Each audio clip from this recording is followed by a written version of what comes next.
objetivo da aula seria revisar os conhecimentos sobre diagnóstico e conduta terapêutica, reconhecer os principais sinais e sintomas da doença maligna, pré-maligna e maligna do laringe, e conhecer os tipos de tratamento.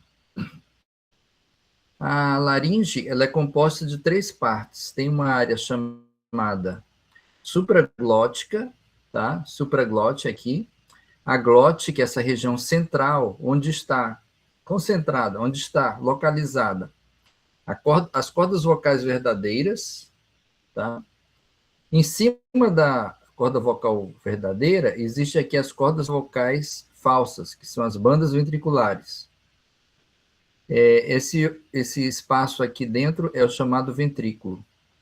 Mas a glote é onde tem as cordas vocais verdadeiras.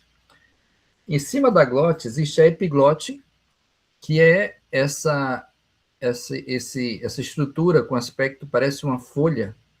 Ela serve como, ela tem a função esfincteriana, ela fecha a glote durante a deglutição de alimentos líquidos e sólidos. Tá? E tem a subglote, que é essa região inferior, já próximo dos anéis traqueais da traqueia. Câncer de laringe é um dos tumores mais frequentes da cirurgia de cabeça e pescoço após o tumor de pele, 27% dos casos. Hoje, se você considerar o câncer de tireoide como câncer de cabeça e pescoço, então seria o segundo atrás do câncer da tireoide. Aliás, atrás do câncer de pele e câncer de tireoide, mas alguns autores consideram o câncer de tireoide o câncer endocrinológico. O principal fator de risco para o câncer de laringe é o tabaco, persiste como o cigarro e o tabagismo. Outros fatores sugeridos, doença do refluxo, papilomavírus humano, em torno de 20%, e agentes irritantes. Geralmente acomete uma faixa etária de 50 a 60 anos e o sexo masculino é o mais afetado em todos os estudos, tá? Em torno de 4 homens para cada uma mulher. Talvez as mulheres fumem menos, sejam mais conscientes no uso do tabagismo, tá? Mas, ainda assim, é uma doença que diminuiu bastante com as campanhas de conscientização e com a proibição do cigarro em lugares fechados. Então, muita gente parou de fumar por causa da proibição do uso do cigarro em restaurantes, em departamentos, mas ele continua sendo uma doença bastante prevalente, tá? Inicialmente, ocorre uma lesão chamada lesão pré-maligna no laringe, a leucoplasia, a eritroplasia.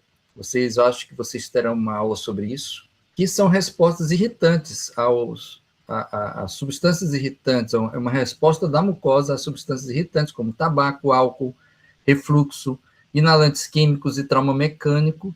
E essas lesões, quando principalmente a leucoplasia, ela é reversível. A eritroplasia já é uma lesão mais agressiva, ainda pode ser reversível. Se essa lesão, se não é tratada, seja através de cirurgia, vitamina A, corticoide, inalatório, bloqueador de bomba de prótons, que é o omeprazol, pantoprazol, lanzoprazol, biópsias, ou até o laser, essas lesões, se não tratadas com esses medicamentos, né, com a suspensão do cigarro, elas podem evoluir para neoplasia invasiva, carcinoma in situ e depois neoplasia invasiva, tá? Então, existe uma progressão histológica na mucosa que está sendo agredida pelo cigarro, por exemplo, que é primeiro uma hiperplasia focal, depois uma metaplasia camosa, vários graus de displasia, displasia leve, displasia moderada, displasia intensa lá, grave, e, finalmente, um momento em que a célula perde o controle, começa a crescer sem controle e já é o carcinoma invasivo e depois in situ, e posteriormente o carcinoma invasivo, quando começa a infiltrar a musculatura abaixo da pele, abaixo da mucosa. Então, você tem que fazer uma biópsia, ou fazer uma cirurgia, ou tentar tratar e retirar essa lesão, antes que ela se torne um carcinoma invasivo. E quais são os sintomas? Sim, essas são as regiões, uma visão mais próxima, né? Acima, essa região da glote é uma região relativamente estreita, fica no meio da cartilagem tireoide. Existe uma cartilagem que recobre toda a laringe. Essa cartilagem, ela é chamada cartilagem tireoide, e no meio existe essa faixa que é chamada glote. Acima da glote temos a supraglote, que é a base da língua, epiglote, e abaixo da glote a subglote com a cricoide e aqui os anéis traqueais. Então, existe por que existe essa diferenciação? Por quê? Porque a supraglote, ela tem origem no terceiro e quarto arco branquial. A glote, no quarto, quinto e sexto arcos. E os infraglóticos também, quinto e sexto arcos. Então, a origem branquial é diferente. A drenagem linfática é diferente e o comportamento dos tumores é diferente. Os tumores supraglóticos, eles são aqueles que invadem a epiglote, as pregas ariepiglóticas, pregas vestibulares e ventrículos laríngeos. Ele não causa rouquidão normalmente, ele não tem disfonia. Ele tem uma disfonia tardia, tá?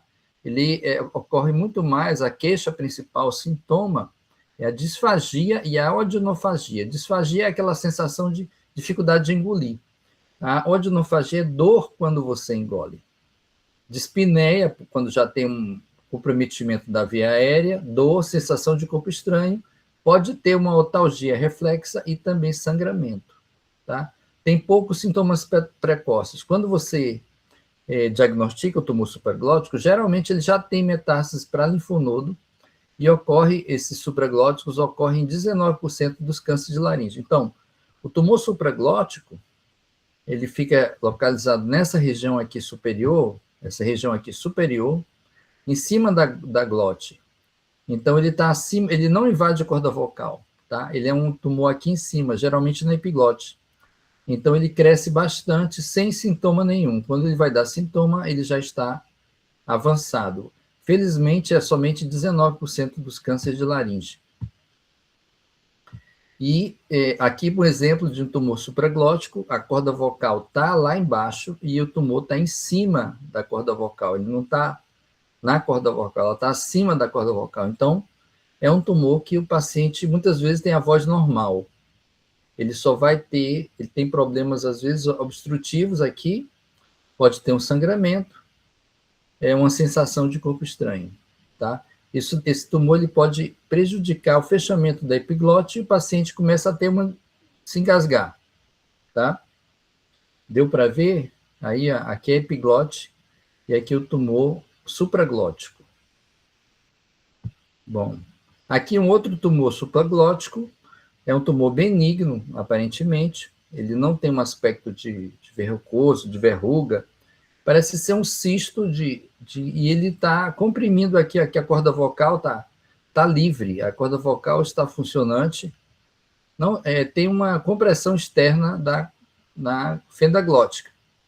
Ele pode ter um pouquinho de dificuldade para falar e para respirar, mas esse tumor está acima ele não está infiltrando, não está invadindo as cordas vocais. Muitas vezes esse paciente não tem poucos sintomas. Alguma dúvida? Bom, essa é a visão de cima. Quando você olha uma visão superior, você vai ver aqui a epiglote, as pregas vestibulares e aqui as aritenoides, tá? Quando você faz uma endoscopia. Então, o diagnóstico, geralmente, é através de uma endoscopia, de uma laringoscopia. Tá? Esse é o diagnóstico para você diagnosticar um tumor supraglótico ou glótico. Os tumores glóticos é aquela faixa onde estão localizadas as cordas vocais, com missura anterior ao processo vocal. Esse daqui você tem sintomas precoces, principalmente a disfonia, dispneia, porque devido ao fechamento da fenda glótica, eventualmente pode ter dor, sensação de corpo estranho. O principal sintoma aqui é a disfonia. Esse é 76% dos cânceres de laringe. Então, a grande maioria, quase 80% dos cânceres de laringe são glóticos. Ele tem um bom prognóstico porque ele é diagnosticado no início. Quando o paciente tem uma rouquidão, uma disfonia, ele começa a ficar rouco, você faz uma laringoscopia, indica uma laringoscopia e você pode identificar uma lesão localizada em nível de cordas vocais. Então, o paciente tem disfonia, tem uma voz rouca. Então, aqui, ó, você tem uma ferida aqui na corda vocal que não cicatriza e criou uma cavidade. Essa cavidade aqui, causada pela ferida, pelo câncer, daqui está com aspecto muito, muito sugestivo de câncer de laringe, que é uma lesão cerada, a borda endurecida, e ele com certeza tem uma disfonia importante aqui, porque a corda vocal praticamente foi comida nessa região. Então, isso aqui é uma corda vocal aparentemente normal, e aqui uma corda vocal com uma ferida ulcerada, um carcinoma invasivo. Existem os tumores subglóticos, são mais raros, 1 centímetro abaixo das cordas vocais, geralmente 1 a 8% dos cânceres de laringe, dá metástase precoce, tá? E o prognóstico é muito ruim, porque o paciente, muitas vezes, ele já, quando ele chega, ele já tem uma dispneia e tem uma disfonia importante, porque aquele tumor ele é obstrutivo, ele fecha a corda vocal. Então, os piores que tem para tratar são os subglóticos, porque geralmente, quando diagnostica, ele já está bem avançado. Ok? Então, aqui um tumor que pode ser subglótico e glótico, ele já está fechando aqui a corda vocal, você vê que só tem um pouquinho de ar passando por aqui, tá? Infiltrou toda a banda ventricular, essa hemilaringe está fixa, tá?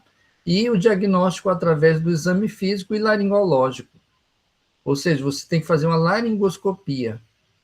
Importante também palpar o pescoço em busca de linfonodos e fazer uma biópsia. Exames de imagem. Geralmente, os exames de imagem só são úteis para os tumores T2 para cima. Um tumor T1, que é aquele que está na corda vocal, nem sempre vai aparecer na tomografia, numa ressonância. Então, os tumores T2 já tem uma filtração da muscular, da mucosa, uma filtração maior, pode ser que apareça na tomografia ou na ressonância, mas geralmente o T2 avançado para T3 para cima é que você vai fazer uma tomografia ou ressonância. Numa fase inicial, aqui com certeza uma ressonância vai ajudar, uma tomografia ajuda. Agora aqui, um T1, que é um tumor pequeno, que está localizado somente no nível de corda vocal, ele frequentemente passa desapercebido na tomografia. Então, por exemplo, aqui tem um T1 ou T2, vai depender do resultado da biópsia. Se ele estiver infiltrando a corda vocal profundamente, aí ele vai estar aqui visível, ele vai ser considerado um T2. Se ele estiver somente na superfície, sem infiltrar a corda vocal profundamente, ele é um T1, ok? Mas esse paciente pode ter uma disfonia. Bom, estadiamento, então, é utilizado o sistema TMN, T1, T2, T3, T4A, T4B, sendo que o T4B ele já tem infiltração e invasão de estruturas importantes, como artéria carótida, coluna vertebral. Então, o T4B geralmente é inoperável. No T4A, ele tem infiltração de estruturas importantes, como músculos, como veia jugular, mas ele ainda é operável. O T3 é um tumor acima de 2, 3 centímetros, que já está infiltrando algumas estruturas fora da glote, da fenda glótica. O T2, ele infiltra profundamente a corda vocal, e o T1, ele infiltra superficialmente a corda vocal, ok? Bom, o diagnóstico é através de uma laringoscopia direta, sob anestesia, paciente entubado aqui, sob anestesia geral. Aqui eu estou usando um laringoscópio, uma fonte de luz, e eu levo uma pinça. Então, essa biópsia tem que ser feita num centro cirúrgico, e muitas vezes você tem que avisar o paciente, olha, pode ser que tenha que fazer uma traqueostomia de urgência, porque pode sangrar e pode fechar a fenda glótica. O tratamento, os tumores T1 e T2, você pode considerar em fazer somente radioterapia, porque é um tumor localizado. Quando a gente fala em estadiamento 1, 2, 3, 4, a gente está falando, na maioria dos casos, de tumores glóticos, tá? Porque os tumores supraglóticos, infraglóticos, são mais raros. Então, aqui a gente está basicamente falando de tumor glótico.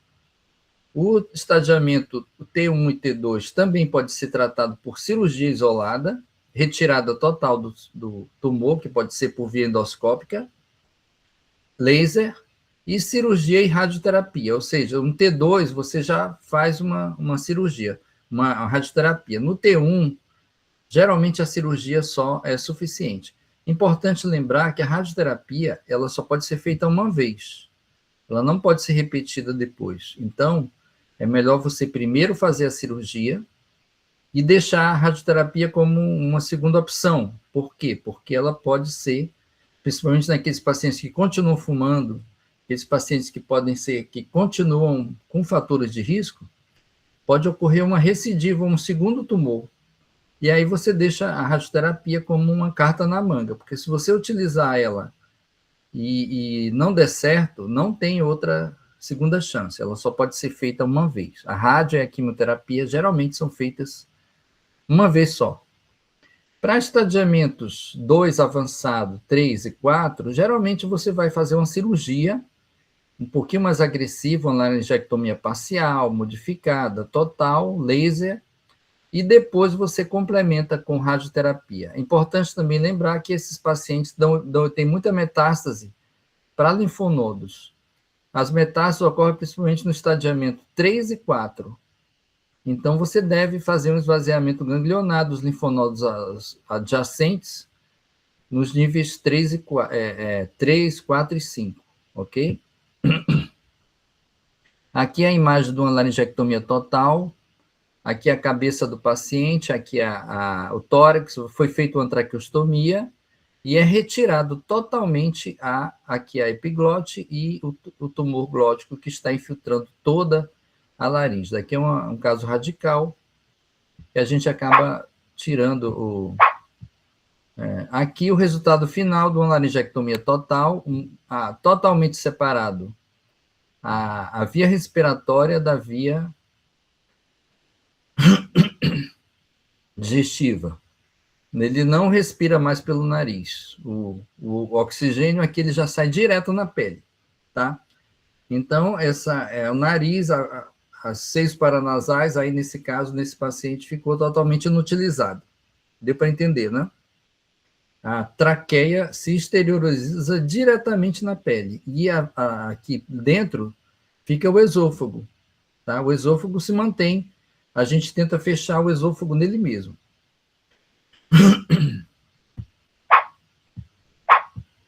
Aqui, a complementação do tratamento. Através de esvaziamentos ganglionares, como eu disse para vocês, os tumores principais que acometem a laringe são o carcinoma epidermoide, que dá muita metástase, principalmente os T2, T3 e T4. Você pode fazer um esvaziamento parcial ou funcional, quando você retira estruturas que não são importantes, não são tão importantes. Esvaziamento radical, você vai retirar estruturas muito importantes, como veia jugular, como nervos, junto com o esvaziamento, tá? O prognóstico do paciente está muito relacionado ao N, ao linfonodo. Então, muitas vezes, o que mata o paciente não é o tumor primário. O tumor primário ele é retirado. O que vai matar o paciente é a presença do linfonodo do gânglio. A recidiva em nível de linfonodo. Isso daí que mata o paciente, infelizmente. E a terapia adjuvante principal é a radioterapia, porque é uma doença de infiltração local.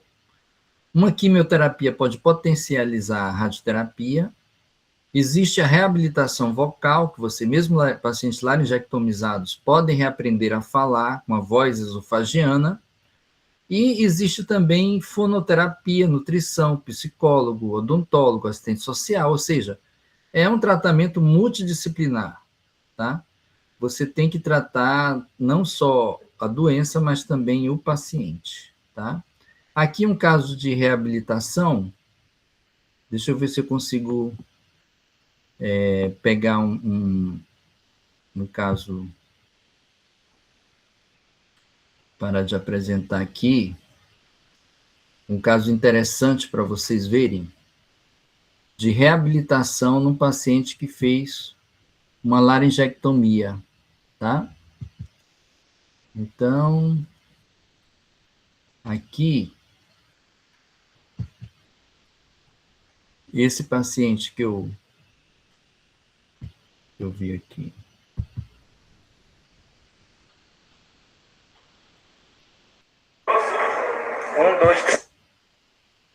Eu vou tentar apresentar para vocês, tá bom? Vocês estão vendo? Não, professor, não tá aparecendo nada. Pois é. Ah, agora sim, agora apareceu. Esse vídeo é aquele paciente que fez a laringectomia total, tá? Então, depois de um tempo que ele cicatrizou, toda a laringe dele, que cicatrizou, que ele está com uma traqueostomia definitiva, né? Ele evoluiu com essa voz aqui, ó.